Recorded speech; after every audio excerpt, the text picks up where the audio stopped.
Alexis Parker had been with the Mavericks for 3 months, which was long enough to know where the good coffee was, and not long enough to be in any of the conversations that mattered. She was fine with that.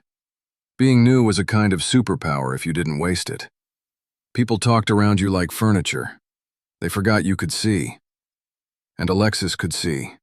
It was the thing she was actually good at, the thing the job description had not asked for, and the thing that was going to make or break her here.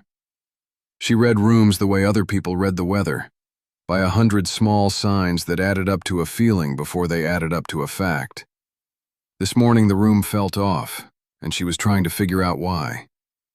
The Mavericks worked out of a converted feed store on the edge of downtown Marfa, exposed beams, a concrete floor that held the cold, a wall of windows facing the wrong direction for good light, but the right direction for watching people come and go.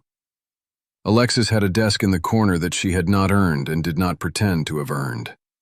From it she could see most of the floor. Clark Edwards had come in at 7:40, which was early for him, and he had not gone to his desk. He'd gone to the long table by the windows, set down a laptop, and opened it to something he angled away from the room.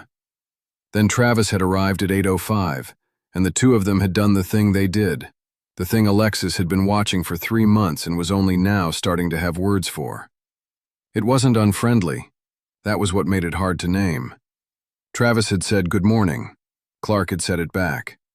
They'd traded 2 sentences about a client and one about the weather, and it had all been completely normal. And underneath the normal there was a frequency, a low hum, like a refrigerator you stop hearing until it clicks off, and the silence tells you it had been running the whole time. Clark deferred to Travis. That was the surface. But the way he deferred, Alexis couldn't shake the sense that it was a choice Clark was making, freshly, every morning.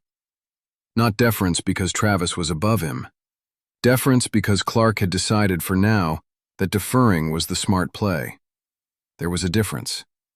The difference was the whole hum.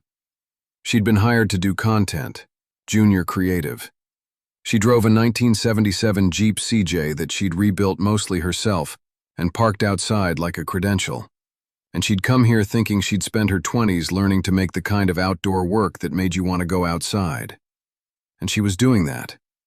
But she was also, increasingly, doing this, watching the room, holding the chart of who meant what, becoming a kind of instrument the team didn't know it had. Her phone buzzed. The Outdoor Trend Report Deep Dive had gone live, the long-form episode, the one where she got to actually say things instead of reading the daily headlines. She was a co-host now, technically. 26 years old with a podcast. It was, she would privately admit, cool. She was not going to make it a whole thing. She texted the group thread a single line. Deep dives up, my takes this week are accurate, and put the phone face down.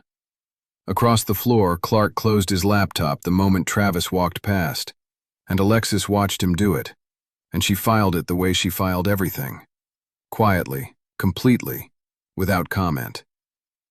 3 months here, she thought, and I'm still learning the difference between how this team talks and what it actually means. She was closing the gap. She could feel herself closing it.